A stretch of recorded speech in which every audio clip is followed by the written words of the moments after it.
수고하셨다고 박수부터 시작하고요. 네, 오늘 드림스쿨 시작하기 전에 온사를 맡은 사랑노즈 마스터 김희숙입니다. 네, 소개해드리겠습니다. 사원해요? 지금 이거 틀었지 않았어요? 네. 사원부터 들어가겠습니다. 이준희 국장님 지금 왔어요. 네. 모두 일어나 주시기 바라겠습니다. 네. 사원부터 들어가겠습니다. 사원 준비! 시작! 영혼을 소중히 여기며 생각을 경영한다. 믿음에 굳게 서며 겸손히 섬긴다. 아자, 아자, 아자. 사과는 안 해도 되죠? 네. 착석해 주시기 바랍니다. 네, 유튜브 틀기 전에 말씀드렸지만요.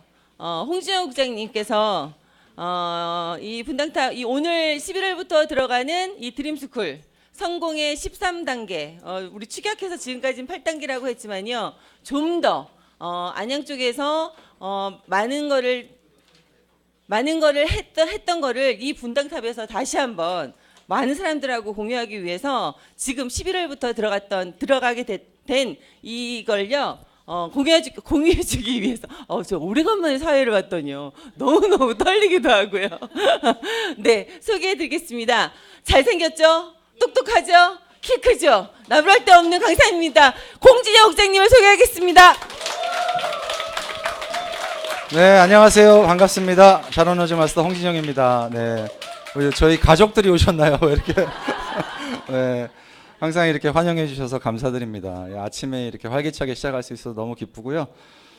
사실 그동안 이제 아침 조회 때 주로 스피치 위주로 했잖아요. 그래서 좀 변화를, 그리고 또 아침에 어떤 분들은 2시간 걸려서 오시는 분들도 계신데 그 시간이 좀 더 유용하게 소중하게 활용했으면 좋겠다 하는 차원에서 좀 더 아침 조회 시간을 변화를 줘보자 이런 제안들이 있으셔서 이제 프로그램을 좀 짜봤고요. 이름을 뭘로 지을까 고민하는 중에 저희 스폰서님이신 이경숙 본부장님이 딱 제안하신 게 드림스쿨이 어떠냐라고 말씀을 하셔서 그거 좋습니다 라고 했습니다. 그래서 지금 이제 변화되는 내용 중에 가장 이제 핵심이 아침 조회 화요일 수요일이 변화되죠. 내일은 또 뭐가 있죠?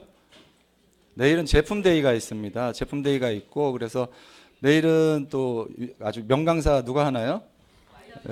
이정혜 국장이 또 제품하고, 그 다음에 또 중요한 게 수요일, 그동안 이제 수요일은 사실은 팀장님들이 연습 무대 겸 이런 경험을 쌓는 무대로 활용을 했었는데, 평일 낮 시간을 사업 설명을 좀 강화시키자라는 의견이 있으셔서 이제 그쪽 2시에도 국장급 강의를 이제 시작을 하기로 했습니다. 그래서 이제 이정혜 국장이 내일 마찬가지로 2시에 하기로 됐고요. 그래서 내일은 본의 아니게 우리 이정혜 국장이 2번의 강의를 하게 되는 날이 됐습니다.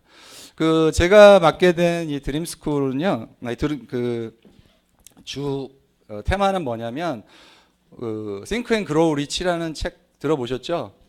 그게 뭐죠? 한국어로 풀어서 쓴 얘기가 놓치고 싶지 않은 꿈, 놓치고 싶지 않은 나의 인생, 꿈, 나의 꿈, 그건데요. 그 책을 쓰신 분이 나폴레옹 힐이라는 분이 쓰셨어요.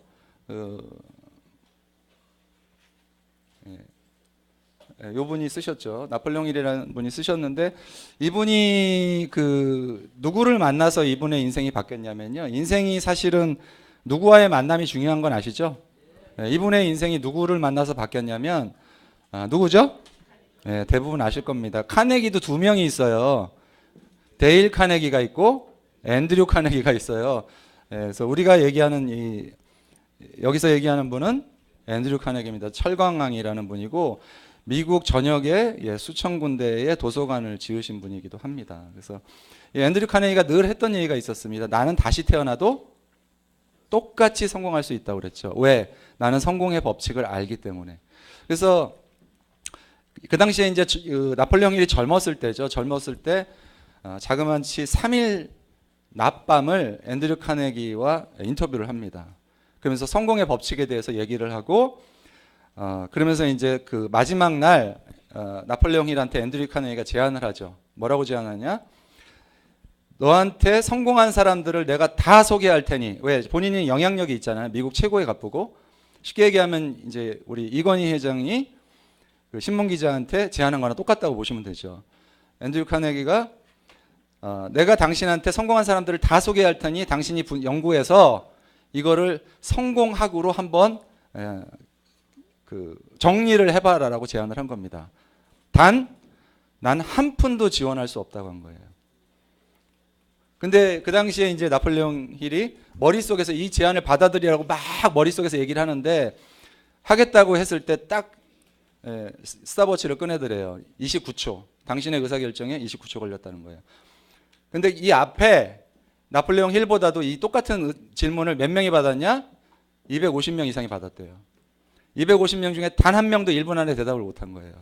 이 정도 의사결정도 1분 안에 못할 사람이면 이 일을 맡겼을 때 해낼 수가 없다라고 앤드류가 얘기를 했고, 그 일을 받아서 앤드류 카네기가 자그마치 이걸 몇 년 동안 책 쓰는데 얼마 걸렸는지는 아시죠?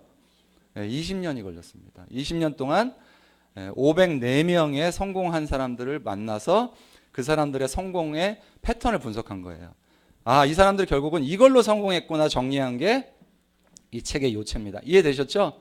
그래서 실제로 성공한 사람들은 다 이 패턴으로 성공했고 여기서 벗어난 적이 없어요. 그 파리에서 도시락을 파는 여자 책 아시죠? 예, 그 켈리델리라는 그 스시점을 운영하는 켈리체. 제가 그 책을 읽으면서 그 켈리체의 모든 성공 스토리가 이 안에 다 들어있는 거예요. 제가 소름 끼치는 걸 느꼈었거든요. 이거 완벽한 서적이다. 성공학 서적에 두 개가 딱 매칭이 이렇게 크로즈업이 되는 거예요. 그래서 도대체 어떻게 정리를 했을까 봤더니 13단계로 분류를 해놓은 겁니다. 순서대로. 그래서 우리가 이제 성공의 8단계라는 얘기 많이 들어보셨잖아요. 그래서 성공의 8단계가 왜 어디서 나왔냐면 이 책은 이제 그 1928년도에 출판이 된 책이니까 그 이후에 A사가 나왔잖아요. 미국에서. 그죠? 50년도에 나왔고 그 당시에 이제 성공한 그 A사의 리더들이 그 A사 비즈니스를 하기 위해서 성공하기 위해서 필요한 것들이 뭐가 있을까? 참고 서적을 삼았던 게 사실은 이 책인 거죠. 왜냐하면 스티븐 코비의 세븐 헤빗 아시죠? 스티븐 코비의 세븐 헤빗이라든가 그다음에 로버트 기요사키의 부자 아빠 가난한 아빠 이런 분들이 자기 인생의 참고 서적으로 가장 많이 봤던 책이, 자기한테 영향력을 줬던 책이 이 책이라고 얘기를 할 정도였었거든요. 그래서 성공의 8단계가 보면 이 13단계가 이 안에 다 녹아 있는 거예요. 그래서 그런 의미에서 이 과정이 여러분들이 제대로만 이해하시고 이걸 실천하신다면 무조건 성공할 수 있다라는 겁니다. 그래서 성공의 8단계는 이 사업을 진행하는 어떤 순서를 얘기하는 거고요. 세븐코어는 뭐예요? 이거 헷갈리시면 안 돼. 세븐코어는 그냥 액션 아이템이에요. 내가 행동을 하는 것. 이해되시죠? 네, 그래서 그러면 이제 이 성공의 14단계 드림스쿨은 뭐냐면 나의 정신. 그러니까 지금 사실 우리가 제일 힘들어하는 게 뭐냐면 애터미를 머리로는 받아들이는데 가슴으로 내리는 거 너무 어려워하시잖아요. 그죠? 그리고 가슴으로 내리는 걸 발로 내리는 게 또 더 어렵잖아요.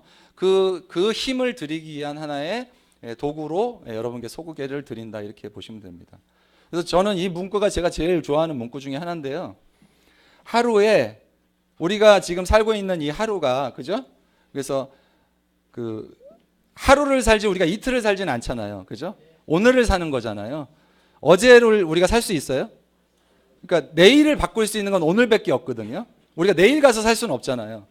그래서 오늘을 어떻게 사느냐가 결국은 우리 인생을 결정짓는다는 거죠. 그래서 성공의 13단계 1단계가 뭐다? 소망입니다. 소망은 다른 말로 우리가 꿈이라고 얘기하고요.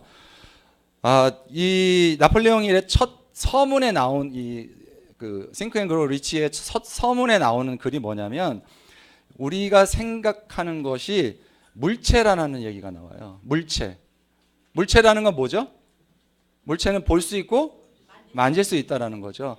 결국은 내가 꿈꾸는 걸 말로 형태화시키면 그거는 무조건 이루어진다라는 거예요. 중요한 건 말로써 형태화시킨다는 거예요. 단순히 생각하는 게 아니고.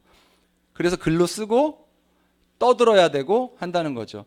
실제로 생각에 에너지가 있고 생각이 그 우리가 생각하는 거에 힘이 있다라는 건 이미 1970년도에 1977년도인가요? 예, 미국의 이스라엘의 와이즈만 세계 3대 연구소죠. 와이즈만 연구에서 입증이 됐죠. 이중슬릿 실험을 통해서 이렇게 이중슬릿이라는 게 뭐냐면요.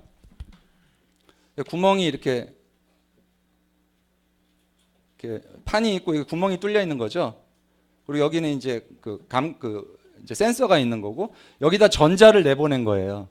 그럼 전자는 일로 들어가서 여기를 통과하겠죠. 와이즈만 연구소에서 놀라운 사실을 발견했는데 전자가 여기를 이렇게 통과할 때 파동의 형태를 띄었었거든요. 그게 계속 관측이 되는 거예요. 계속 이제 사람이 없어도 기계는 그걸 계속 그래프로 찍어낼 거 아니에요. 파동을 띄는데 사람이 이걸 보기 위해서 딱 생각하는 그 순간 입자로 바뀐대요. 생각하는 그 순간. 놀랍지 않아요? 네, 결국 사람이 생각에도 분명히 거기에 에너지가 있다라는 걸 세계 최초로 세계 3대 연구소인 와이즈만 연구소에서 그걸 발견한 거예요. 심지어는 무슨 실험까지 했냐면요. 물을 끓여요. 물이 끓이는데 이거 물 왜 안 끓지? 라고 자꾸 왔다 갔다 하잖아요. 물이 안 끓어요. 그냥 놔두는 것보다. 이해되세요? 그래서 우리가 생각하는 우리의 두뇌의 이 생각이라는 힘은 우리가 생각하는 것보다 훨씬 더 강력하다라는 거예요. 우리가 무슨 생각을 하느냐가 내가 되는 거죠. 내가 꿈을 가진 강력한 소망을 갖고 강력한 꿈을 가지면 그것이 뭘로 나타나요? 태도로 나타납니다. 먼저 나타나는 건 나의 태도로 나타나고 그 태도로 사람들이 봤을 때 내가 어떤 사람으로 보여요? 매력적인 사람으로 보이는 거예요. 당당한 태도가 남들이 봤을 때 뭘로 매력적인 사람으로 보인다는 겁니다. 제가 살면서 느낀 건데 여러분들도 마찬가지로 이제 어느 정도 연배가 되신 분들 대부분 느끼셨을 거예요. 저는 인간의 운이 바뀌는 가장 시작점이 어디로 보냐면 전 사람으로 봅니다. 내 운이 바뀌는 건 누구를 만나냐로부터 바뀌거든요. 말씀 동의하시나요? 네. 근데 정말 내가 매력적인 사람이면 사람들이 지남철처럼 다가와요. 근데 내가 매력이 없으면 다 피합니다. 결국은 나를 매력적으로 만들려면 뭐부터 바뀌어야 되냐? 내가 꿈을 가진 사람이 돼야 돼요. 내 꿈이 없어지는 순간 나는 늙게 되고 나는 사람들로부터 매력 없는 사람이 되는 겁니다. 이해되셨죠? 네, 그럼 우리 꿈 꿔야 돼요? 말아야 돼요? 네, 단순히 꾸지 말고 뭘로 형태화해라? 말로써 형태화하는 게 가장 시작입니다. 말로써 글로 적으셔야 됩니다. 라이너 마리아 릴케가 자기 애인을 위해서 바친 헌시죠. 내 눈을 감기세요. 그래도 나는 당신 볼 수 있어요. 내 귀를 막으세요. 그래도 나는 당신의 소리를 들을 수 있어요. 발이 없어도 당신에게 갈 수 있고 입이 없어도 당신의 이름 부를 수 있어요. 내 팔을 꺾으세요. 그래도 나는 당신을 잡을 겁니다. 손으로 잡듯이 심장으로 잡을 겁니다. 심장을 먹게 하세요. 그럼 뇌가 고동칠 것이고 마침내 당신이 나의 뇌에 불을 지르면 그때는 내 피가 흘러 당신을 실어 나르렵니다. 거의 스토커도 왕스토커죠. 만약 내가 이런 생각으로 내 꿈을 붙잡고 간다면 이 꿈을 이루기 위해서 죽어도 좋다라는 이런 생각으로 만약 우리가 생활을 한다면 이 세상에 이루지 못할 일은 없겠죠. 그러니까 이런 간절한 마음으로 내가 정말 꿈 꿨냐라는 겁니다. 박경리 작가님이 사마천에게 쓴 헌시입니다. 그대는 사랑의 기억도 없을 것이다. 긴 낮, 긴 밤을 멀미같이 시간을 알았을 것이다. 천형 때문에 흘러앉아 글을 썼던 사람, 육체를 거세당하고 인생을 거세당하고 엉덩이 하나 놓을 자리 없이 의지하며 그대는 진실을 기록하려 했는가. 왜 이런 헌시를 썼을까요? 통영에 가면 이것이 12로 국화로 장식이 되어 있는 12로 항상 이제 시민들이 볼 수 있는 길에 있거든요. 사마천은 다 아시죠? 예, 중국 역사 2000년에서 3000년 역사를 쓴 세계 최초로 한 개인이 2, 3천 년의 역사를 정리한 세계 최초의 역사서입니다. 정사입니다. 야사가 아니에요. 소름 끼치지 않으세요? 중국의 상고사부터 한무제까지 모든 역사를 기록했어요. 개인이 어마어마한 사람이죠. 130권으로 되어 있고요.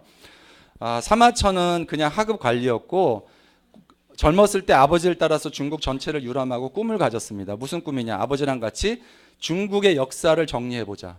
역사서를 써보자고 한 거예요. 그래서 관리로서 충실히 일을 하다가 흉노족과 전쟁에 나갔던 이릉이라는 장수가 전쟁에서 패하고 포로가 됩니다.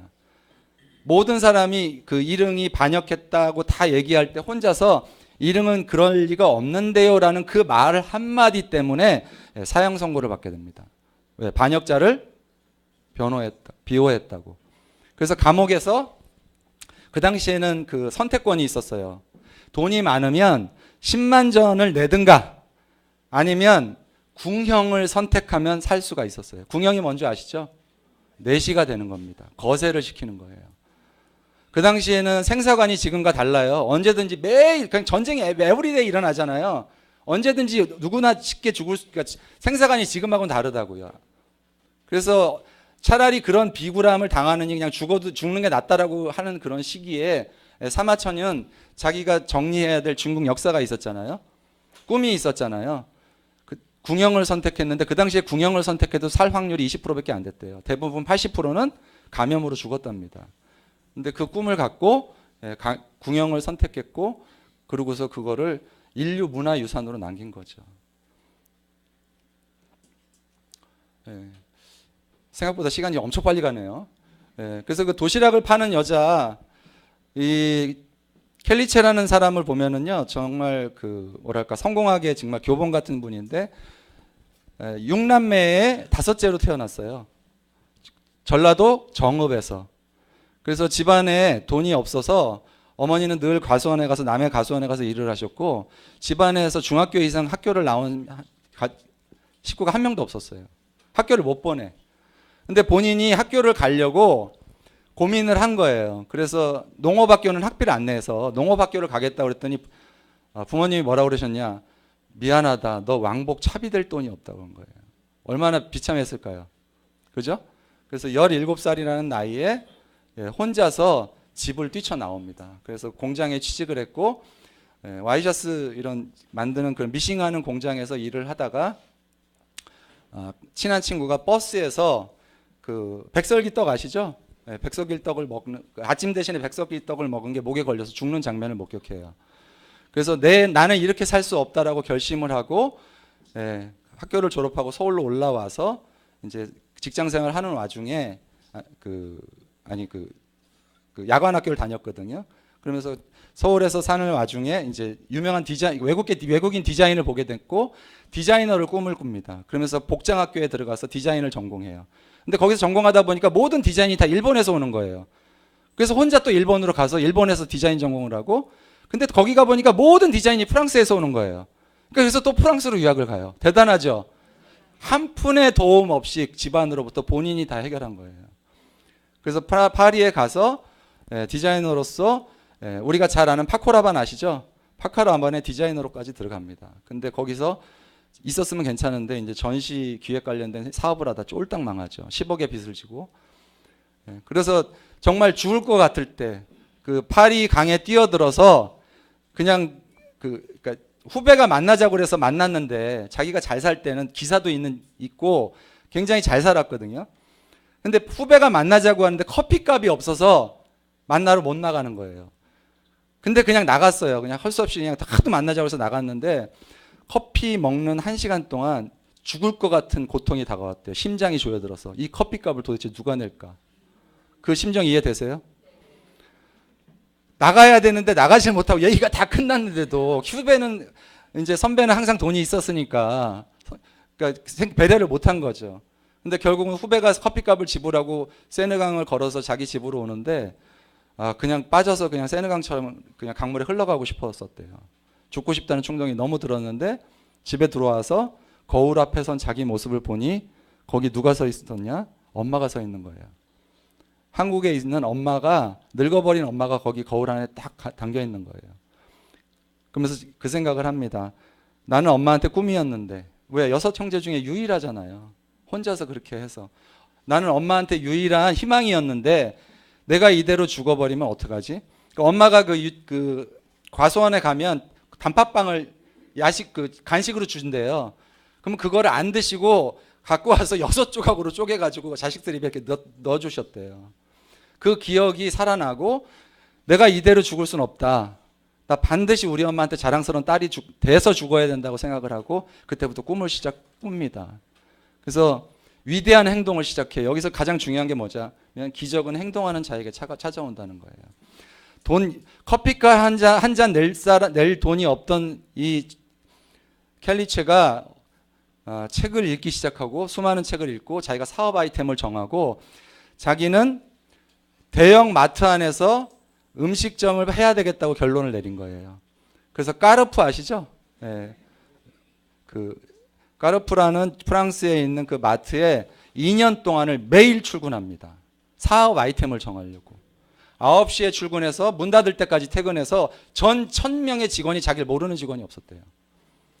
그러면서 거기서 아이템을 세팅하고 그 아이템을 세팅한 이후에 그걸 사업화를 시키기 위해서 3명의 유명한 사람을 찾아가요. 야마모토라는 유럽 최고의 스시 전문가, 그 다음에 김밥 아시죠?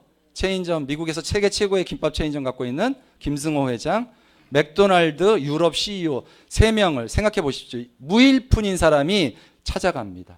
나를 도와달라고. 나는 이런 사업을 꿈꾸고 있는데 나 좀 도와주세요. 스시 잘 만드는 법 알려주세요. 체인점 운영하는 방법 알려주세요. 해서 그 3명을 결국은 그 노하우를 전수받게 됩니다. 대단하죠? 예, 처음부터 승낙했을까요, 그분들이? 안 했죠. 계속 찾아가서 그분들의 도움을 받아냈고 그거를 몇 장의 사업 계획서로 제출해서 까르푸에 제출해서 그것이 회장 눈에 띕니다. 그래서 지금 어떻게 됐는지 아세요? 유럽 전역에 700군데 이분의 스시 체인점이 열려 있습니다. 연매출 4천억. 그렇게 되는데 불과 7년도 안 걸렸어요. 박한길 회장이 말씀하셨죠. 돈 버는데 정말 시간 오래 안 걸린다고요. 내가 정말 제대로 된 목표를 잡아서 최선을 다해서 뛰면 돈 버는데 정말 얼마의 시간 안 걸린다는 거죠. 그걸 행동으로 옮겼기 때문에 가능한 거거든요. 네. 50분 정도 하시라고 그러시네요. 네. 그래도 되나요? 네, 알겠습니다. 그래서 그 켈리체가 전반적으로 이 자기가 성공하는 단계들을 쭉 정리한 내용들을 보면은요, 성공의 13단계들을 그대로 했어요. 시작은 뭐였나요? 시작이 뭐였죠? 엄마가 꿈이었잖아요. 엄마의 꿈이 나였는데 내가 이대로 꺼지면 안 된다라는 하나의 내가 해야 될 꿈이 생긴 거죠. 네, 그래서 시작을 했고 그리고 행동으로 이어진 겁니다. 결국 행동 없으면 아무것도 일어나지 않죠. 그래서 이분은 누구냐면 우아한 형제들 아시죠? 우리는 전 세계에서 제일 큰 식당이 어디예요? 전 세계에서 제일 큰 식당. 배달의 기수예요. 세계 최고로 큰 식당입니다. 식당 하나 없는 식당. 배달의 기수의 김봉민 대표인데요. 김봉민 대표가 자기가 성공하는데 가장 큰 기여를 한 게 뭐냐면 이분이 성적이 내신 15등기 중에 14등급이었대요. 공부 잘했어요? 못했어요? 못해도 지질이 못했죠. 지질이 못했어. 근데 이분이 네이버라는 회사에 입사를 해서 일을 하는 와중에 자기가 그 디자인 관련된 사이트와 컨텐츠를 매일 2개씩 블로그를 해야 되겠다라고 생각하고요. 그걸 포스팅을 하기 시작한 거예요. 며칠 동안 했냐면 755일 동안. 하루에 8개씩. 755일 동안. 대단하죠? 그러니까 똑같은 일을 반복했다라는 거예요. 755일 동안. 근데 그 기간 동안 거기서 모든 그 배달의 기수의 모든 아이디어와 컨셉이 거기서 다 잡힌 거예요. 꾸준하고 단순한 일을 반복해서 그것이 누적된 힘이 발휘됐다라는 거죠. 그 네이버 의장 있죠? 이해진 의장이 한 유명한 얘기입니다. 내 인생에 단 한 번도 극적인 순간은 없었다는 거예요. 정말 인생의 극적인 순간은 꿈을 위해서 최선을 다하는 우리 이 하루하루가 사실은 극적인 순간이라는 거죠. 중요한 건 꿈이 있느냐라는 거예요. 꿈을 가지고 매일 하루하루를 꾸준함을 가지고 단순한 일을 반복하는 그 순간이 우리 인생에서 가장 극적인 순간이라는 겁니다. 지금 여러분이 아침 이 시간을 투자해서 여기 참석하신 이 순간이 가장 극적인 순간이에요. 왜? 이 순간이 모이지 않으면 성공은 올 수가 없기 때문이라는 거죠. 누구죠? 방시혁 대표입니다. 누구를 키웠죠? 방탄소년단을 키웠는데 여기 뭐라 그래요? 전 이 얘기 듣고 처음에 깜짝 놀랐거든요. 서울대에서 지금 저거 그 졸업생 축사하는 거예요. 나는 꿈이 없이 살았습니다. 나는 꿈이 없이 살았습니다. 전 처음에 저기 아니 왜 졸업생 축사에서 꿈이 없다라고 했지? 실제로 꿈이 없었던 건 아니죠. 왜냐하면 우리나라 연예계에 스타를 만들어낸 시스템에서 분노한 거예요. 이 사람은. 돈이 있는 대형 기획사만 방송국과 협의가 돼서 스타를 만들어낼 수 있는 시스템에서 분노한 거예요. 나를 여기까지 이끈 건 분노라는 거죠. 유튜브가 없었으면 절대 성공할 수 없었죠. 그죠? 결국은 우리가 왜 간절한 사람이 성공한다고 그러죠? 그분들한테 뭐가 있어요? 분노가 있죠. 나 가난이라는 분노가 있는 거죠. 절박한 상황에서 이대로 살 수 없다는 분노가 있는 거죠. 그게 없으면 끌어내야 된다는 거죠. 정말 제가 보면은 정말 대단하다고 보는 리더인데요. 마윈이에요. 그죠? 초등학교 시험 2번 낙제, 중학교 시험 3번 낙제, 대학교 입학 3수, 취업 30번 탈락, 경찰 채용 시험에서 5명이 응시했는데 1명 탈락, KFC 24명이 입사했는데 지원자 1명 탈락. KFC가 중국에 처음 들어갔을 때 얘기예요. 자기 동네 KFC가 들어와서 입사 지원서 냈는데 24명이 1명 탈락인데 자기예요. 하버드 10번 거절 당할 줄 알고 넣겠죠? 무역회사 계약직으로 입사. 방송 프로그램 출연을 했는데 왜 옛날에 왜 양심 그런 방송이 있었죠? 양심냉장고 같은 방송. 그게 중국에도 있었거든요. 거기 출연했었는데 양심 청년으로 방송 불발. 이유가 뭔지 아세요? 못생겨서. 만약 우리가 이런 경력을 갖고 있다면 우리는 무슨 생각을 하면서 살까요? 성공을 꿈을 꿀까요? 근데 진짜 마이는 엄청난 내면의 힘을 갖고 있었던 게 농사꾼 집에서 태어났거든요. 집에서 1시간이 떨어진 호텔에 9살 나이 때부터 자전거를 타고 거의 10년 가까이 외국인들한테 영어를 배우겠다는 일념으로 자전거를 타고 매일 아침을 거길 출퇴근을 해요. 외국인을 데리고 자기 무료 가이드. 그래서 그 가이드를 거의 10년쯤 할 때쯤 영어가 능수능란하게 된 거예요. 어마어마한 사람이죠. 비록 외모는 초라했지만 이 내면은 그 꿈이라는 것, 강렬한 소망으로 이 사람을 거인으로 만든 거죠. 사실 마인의 영어를 들어보면 어려운 영어는 안 하지만 정말 유창하게 잘하거든요. 발음도 좋고. 이분이 한 얘기입니다. 거절은 나에게 일상이었다. 이런 실패에 우리는 다 모두 익숙해져야 된다. 이유는 뭐다? 우리는 그다지 잘나지 않았다는 거죠. 그걸 인정해야 된다는 겁니다. 그래서 우리가 지금 고민해야 될 부분은 뭐냐? 우리가 무엇을 가지고 싶은지부터 고민하셔야 됩니다. 우리가 무엇을 가지고 싶은지. 이미 다 난 이미 가질 게 없는데 하시는 분은 인생 잘못 살고 계신 거예요. 왠지 아세요? 돈이 행복을 다 책임져 주진 않거든요. 인간은 결국은 제가 앞부분에 좀 패스한 페이지가 있는데 에밀리 파하니스라는 그 긍정심리학자가 한 얘기입니다. 인간이 정말로 진심으로 행복해지는 순간이 어디냐? 타인에게 이타적인 사람이 됐을 때. 결국은 사회에 공헌하는 삶을 살게 됐을 때. 그릿이라는 책을 썼던 그 앤젤라 다커버스도 한 얘기죠. 전국 꼴찌의 학생들을 탑5로 만드는 거예요. 2, 3년 안에. 그 사람이 교감으로만 가면 전국 꼴찌 5위 안에 학교에 부임하면 탑5 안에 들어가게 만드는 거예요. 그 비결이 어디 있냐는 거예요. 아이들의 꿈을 사회적 공헌으로 연결만 시키면 아이들은 미쳐 날뛰어서 공부한다는 거예요. 제일 중요한 건 사람들은 결국 어디서 행복을 느끼느냐? 어디서 행복을 느껴요? 남을 위해서. 결국 사랑이에요. 사랑, 희생 없는 사랑은 의미가 없는 거죠. 그때 진정한 행복을 느낀다는 거예요. 그래서 나는 이미 한 달에 뭐 돈도 많이 벌고 나는 회사도 갖고 있고 내가 뭐 애터미가 왜 필요해? 왜 필요하다뇨? 이 세상에 이 사업 필요한 사람들이 얼마나 많습니까? 나한테 힘이 있다면 더 많은 사람들이 내 말을 따를 거 아니에요? 그러면 그분들한테 이런 훌륭한 기회가 있다고 안내해 줘야 되는 거죠. 이거는 사명을 갖고 하셔야 되는 일이라는 거죠. 그렇죠? 네. 그래서 우리가 지금 무엇을 갖고 싶은가를 단순히 물질적인 것, 실 수도 있고 그것도 나쁜 게 아닙니다. 하지만 나를 더 높은 에너지 레벨로 올려놓으려면 공헌하는 삶 쪽으로 연결시키면 훨씬 더 좋다라는 겁니다. 그리고 그것을 먼저 정하는 것이 성공의 첫걸음이다라는 거예요. 그걸 정하지 아직 않으셨다. 인생 시나리오 아직도 안 써보셨다. 그럼 이 사업 잘못하고 계시는 거예요. 그래서 성공은 불타는 소망이 있을 때 그 소망이 없으면 첫 발을 디디지 않는 것이다. 이게 사실은 이제 책 안에서 제가 중요하게 생각되는 내용들을 따온 거고요.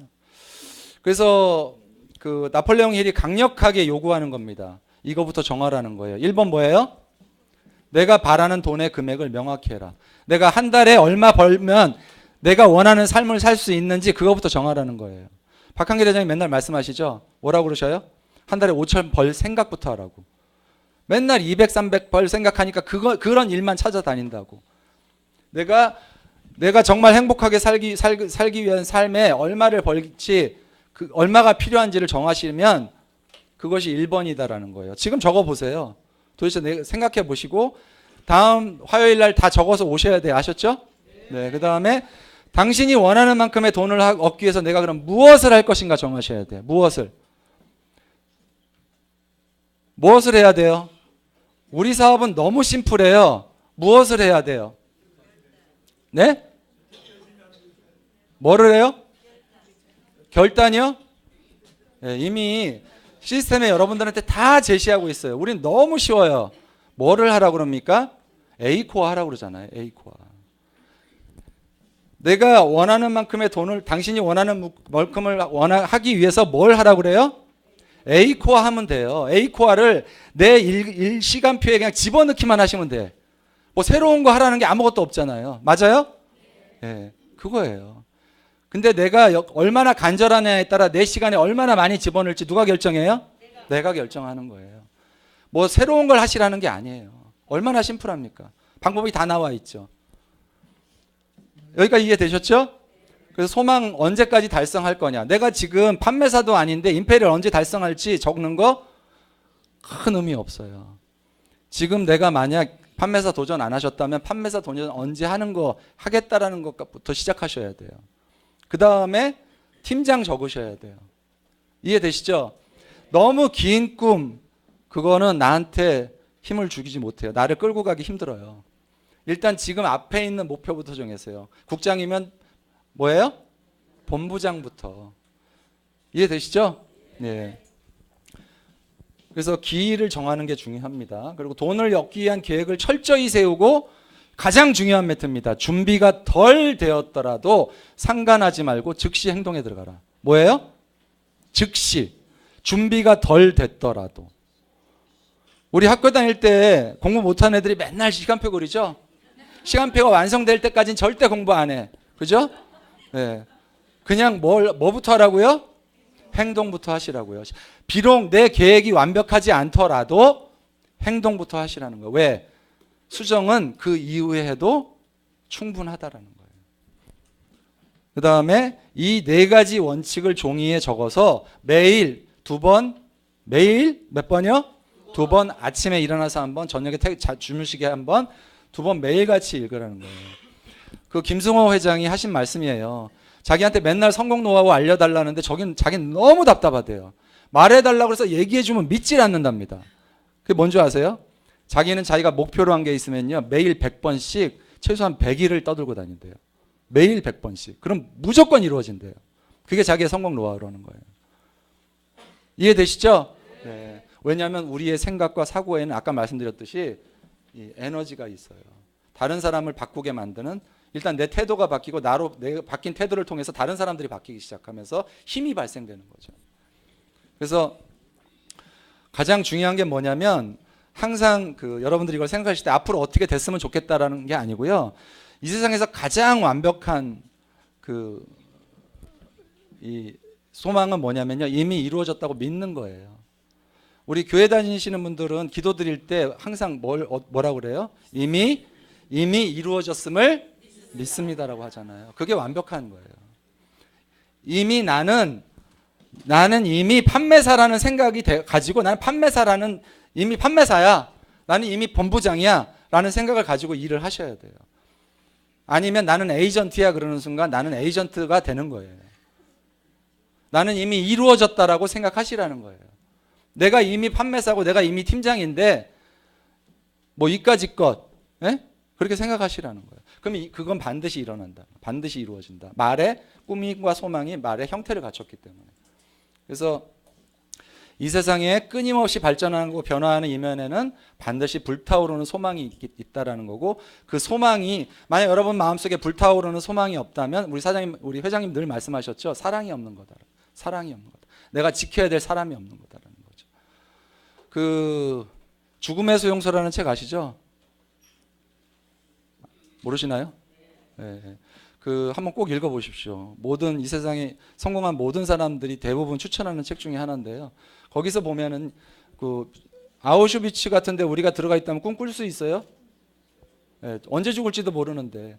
근데 거기에 그런 현상에 빠지면 패턴이 있답니다. 시간 왜곡 현상이 일어난대요. 하루는 1년처럼 느껴지고요. 지나간 일주일은 1초처럼 느껴진다. 그게 꿈이 없고 희망이 없고 소망이 없는 사람들의 패턴이라는 거거든요. 하루가 지루하게 느껴진다라고 하면 나 자신을 돌아봐야 됩니다. 그래서 어떤 순간에도 포기하지 말라는 겁니다. 헬런 켈러 시각, 청각, 언어장애 3중고를 다 갖고 있지만 패배를 인정하지 않는 한 누구에게도 패배는 있을 수 없다라는 명언을 남겼죠. 내가 실패는 실패가 아니에요. 그죠? 언제 실패해요? 포기하는 순간이에요. 실패는 내가 포기하지 않는 한 실패는 영원히 오지 않는다고요. 내가 포기하는 순간 그건 실패하는 겁니다. 그리고 반드시 모든 실패는 교훈이 있습니다. 그걸 교훈으로 만들 수 있는 반드시 나한테 스승이 되어주는 포인트들이 있거든요. 그래서 실패를 두려워하지 말라는 거죠. 영국 최고의 시인, 영국이 지금까지도 그 국민적으로 추앙받는 시인입니다. 존 밀턴, 장님이에요. 눈이 멀었죠. 이분이 그 인생을 싼값에 파는 사람에게 인생은 그 이상을 지불하지 않았습니다. 뒤에 가서 후회해도 이미 소용이 없습니다. 인생에 고용되려고 하는 사람에게 인생은 원하는 만큼의 급료를 주지만 한 번 급료가 결정되면 일생 그 급료를 참아야만 합니다. 그렇죠? 가령 비참한 일이라도 자진하여 고생을 배운다면 자립심을 가지고 전진하는 사람에게 인생은 어떤 부라도 부여해 줍니다. 이 나폴레옹 힐이 아들을 낳는데요. 아들이 농아라는 걸 알게 됩니다. 그래서 그 의사로부터 당신 자식은 평생 농아로서 살아야 됩니다라는 진단을 받게 돼요. 근데 나폴레옹 힐이요. 절대 그럴 리 없다라고 본인이 생각하고요. 끊임없이 꿈을 꿉니다. 아들을 계속 관찰하고요. 어느 순간 아이들의 소음에 아들이 살짝 표정이 바뀌는 걸 발견하게 돼요. 그리고 나폴레옹 힐이 끊임없이 아들을 껴안고 아들 이 귀 밑에다 대고서 속삭였는데 어느 순간 그 당시에는 이거 발견하기 전입니다. 그 요즘 무슨 뭐 골밀도 전화기라고 그러나 골전도 전화기라고 그러나요? 뭐 그런 전화기 있죠. 여기다 이렇게 대가지고 쓰는 전화기. 아들이 어느 순간 자기 말을 알아듣는다는 걸 이해하기 시작한 거예요. 여기다 대고 얘기하는 순간. 그래서 나폴레옹 힐이 아들을 매일 저녁마다 여기다 귀를 대고 하나님이 너한테 이런 조건으로 너를 태어나게 한 데는 반드시 귀한 이유가 있을 것이다라는 얘기를 끊임없이 합니다. 끊임없이 해요. 그리고 아이를 농아학교에 보내질 않았고요. 그 수화도 가르치지 않았어요. 결국 그 아들은 극복을 합니다. 극복을 하고 그 자기의 핸디캡을 그래서 정상인으로서 정상적인 회사에 취직을 해서 삶을 살게 돼요. 그 아버지의 강렬한 소망이 아들을 그렇게 만든 거죠. 그래서 모든 성인들을 보면 그런 시련을 겪게 돼요. 에드윈 C. 번즈라는 이름 좀 낯서실 거예요. 그죠? 어떻게 설명하면 아시냐면 에디슨의 동업자예요. 에디슨 전기 주식회사의 주주로 동업자입니다. 근데 이 에드윈 C. 번즈가 강렬한 꿈이 있었어요. 나는 반드시 에디슨의 동업자가 될 거야라는 소망이 있었습니다. 근데 이 당시 이 사람은 문제가 있었어요. 동업자가 되려면 만나러 가야 되겠죠. 근데 만나러 갈 기차표 살 돈이 없네요. 돈 한 푼 없는 사람이 미국에서 가장 잘 나가는 그 에디슨의 동업자가 되겠다는 꿈을 꾼 거예요. 그래서 기차를 짐칸에 훔쳐 타고 가요. 일로. 그래서 에디슨을 만나서 면접을 해요. 나는 당신의 동업자가 되기 위해서 이 회사에 찾아왔습니다. 에디슨이 봤을 때 어땠을까요? 기가 막혔겠죠. 근데 에디슨이 그 사람의 태도에서 엄청난 정기를 느낀 거예요.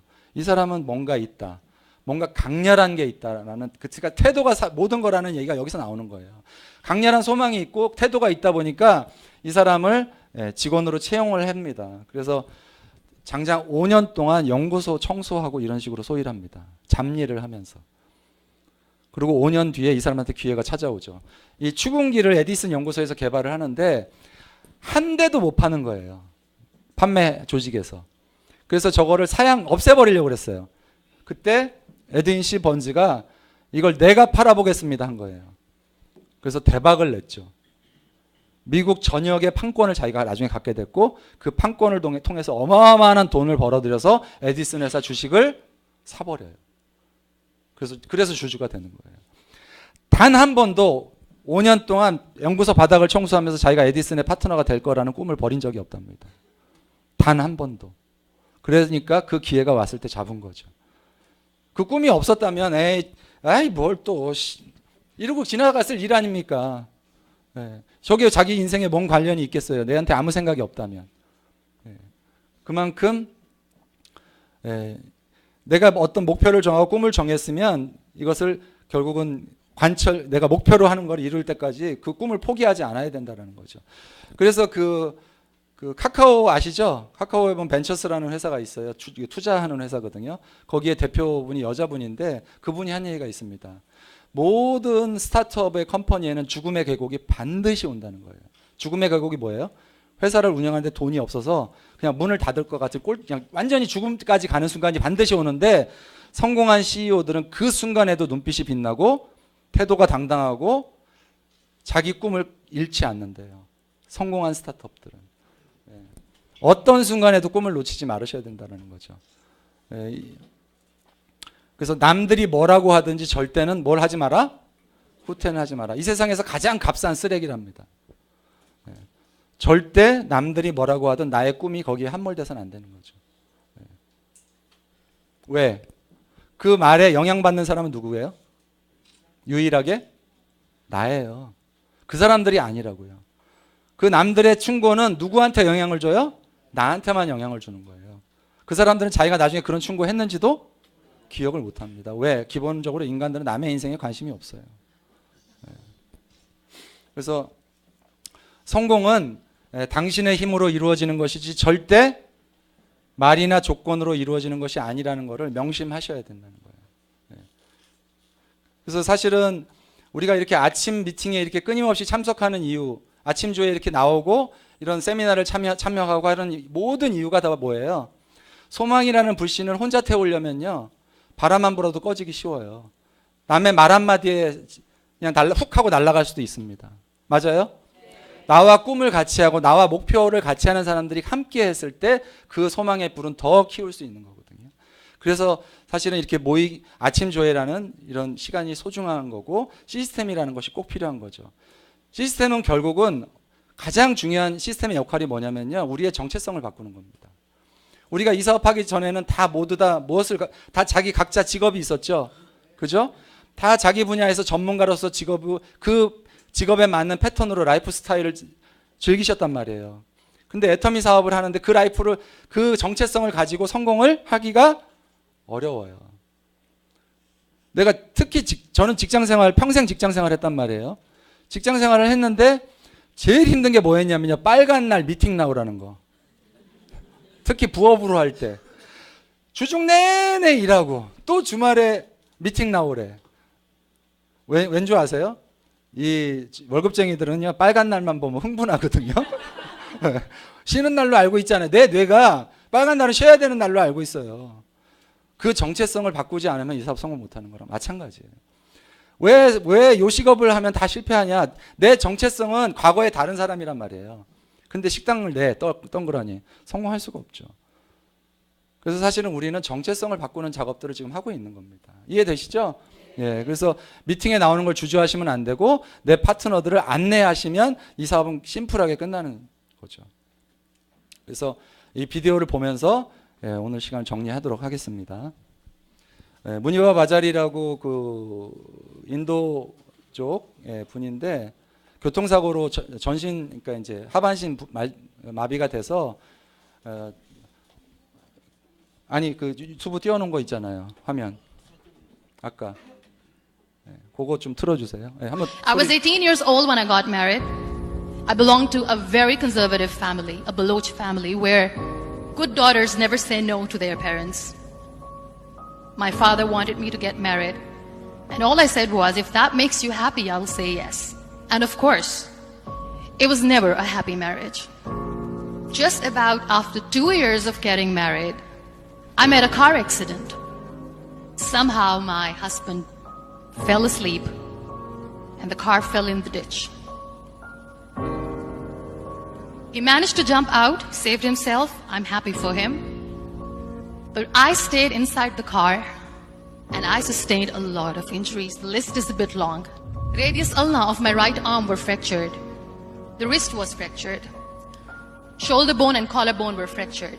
My whole rib cage got fractured. I couldn't breathe. But that injury that changed me and my life completely was the spine injury. Many people came to rescue. They gave me CPR. They dragged me out of the car. And while they were dragging me out, I got the complete transection of my spinal cord. Those 2.5 months in the hospital were dreadful. I was at the verge of despair. One day, doctor came to me and he said, well, I heard that you wanted to be an artist, but you ended up being a housewife. I have a bad news for you. You won't be able to paint again. Next day, doctor came to me and said, your spine injury is so bad, you won't be able to walk again. I took a deep breath and I said, it's all right. The very next day, doctor came to me and said, because of your spine injury and the fixation that you have in your back, you won't be able to give birth to a child again. That day, I was devastated. And that is where I started to question my existence. Why am I even alive? One day, I asked my brothers, I know I have a deformed hand, but I'm tired of looking at these white walls in the hospital and wearing these white scrubs. Bring me some colors, bring me some small canvas. I want to paint. So the very first painting I made was on my deathbed, where I painted for the very first time. What an amazing therapy it was. Without uttering a single word, I could paint my heart out. I could share my story. People used to come and say, what lovely painting. So much color. Nobody could see the grief in it. Only I could. And that day I decided that I'm going to live life for myself. I am not going to be that perfect person for someone. I am just going to take this moment and I will make it perfect for myself. That I'm going to fight my fears. I wrote down one by one all those fears and I decided that I'm going to overcome these fears one at a time. You know what was my biggest fear? Divorce. But the day I decided that this is nothing but my fear, I liberated myself by setting him free. And I made myself emotionally so strong that the day I got the news that he's getting married, I sent him a text that I'm so happy for you and I wish you all the best. And he knows that I pray for him today. Number 2 was, I won't be able to be a mother again. And that was quite devastating for me. But then I realized there are so many children in the world, all they want is acceptance. So there is no point of crying, just go and adopt one. And that's what I did.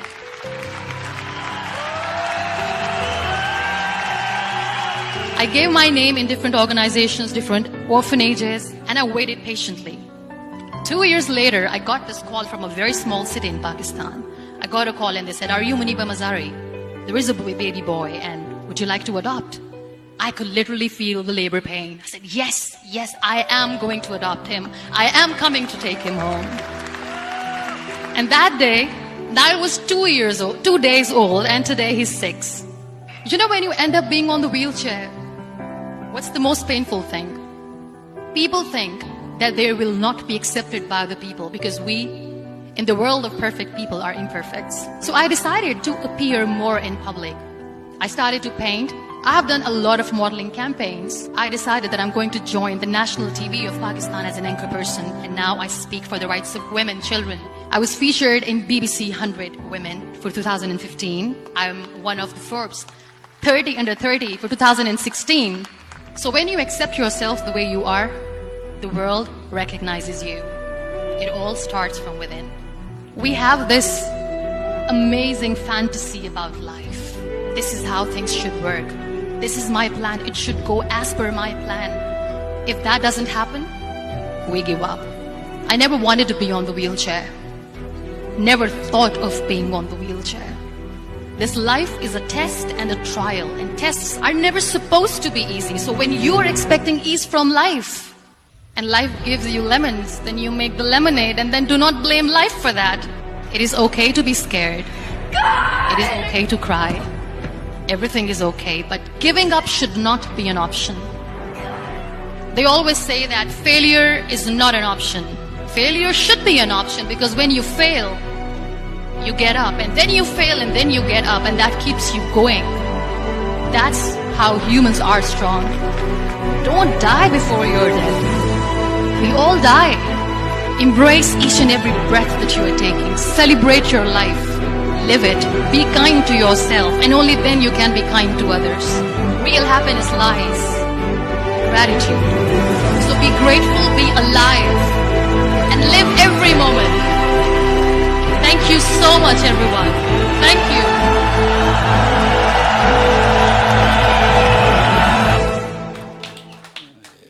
어떠셨어요? 네, 불 좀 켜주시겠어요? 네. 그 무니바 바자리가 정말 훌륭하게 잘한 일이 있습니다. 뭐였죠? 자기가 할 수 있는 일에 집중한 거죠. 강영일 본부장님이 이 사업을 자기가 성공하는데 가장 확실하게 잘한 일은 현실 분석부터 했다라는 거였죠. 내가 현실을 분석해 봤더니 5년, 6년 뒤에 나는 아무 대안이 없었고, 그래서 나는 애터미를 선택할 수밖에 없었다고 했고, 그래서 올인을 할 수밖에 없었다고 그랬죠. 결국 똑같거든요. 무니바 바자리도 똑같아요. 내가 자기가 할 수 없는 일, 이혼 할 수밖에 없죠. 뭐 인도라는 저런 사회에서는 결국 여자가 저런 이제 부상을 입으면 거의 대부분 다 이혼할 수밖에 없는 상황이고, 받아들일 수 없지만 어떻게 됐어요? 그냥 받아들인 거죠. 아이를 가질 수 없는 상황을 낙담하지 않았죠. 어떻게 했어요? 입양으로 해결했죠. 결국은 나의 인생 스토리를 스스로 써나가는 스토리텔링을 훌륭하게 해낸 거죠. 스토리텔링을 내가 어떻게 하느냐에 따라서 나의 인생의 주인공이 내가 될 수도 있고 희생자가 될 수도 있는 겁니다. 그래서 절대로 소망을 놓치면 안 됩니다. 소망을 놓치면 아무리 젊어도 늙은이고, 아무리 늙어도 소망이 있는 한 영원히 사는 겁니다. 그걸 오늘 느낄 수 있는 시간이 되셨으면 좋겠습니다. 예, 이상으로 마치겠습니다.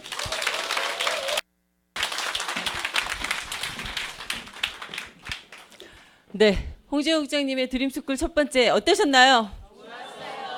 네, 마지막 동영상 가시면 뭉클했죠? 네, 정말 좋았습니다. 이런 시간이 일주일에 한 번씩 있을 거고요. 저는요, 궁금해요.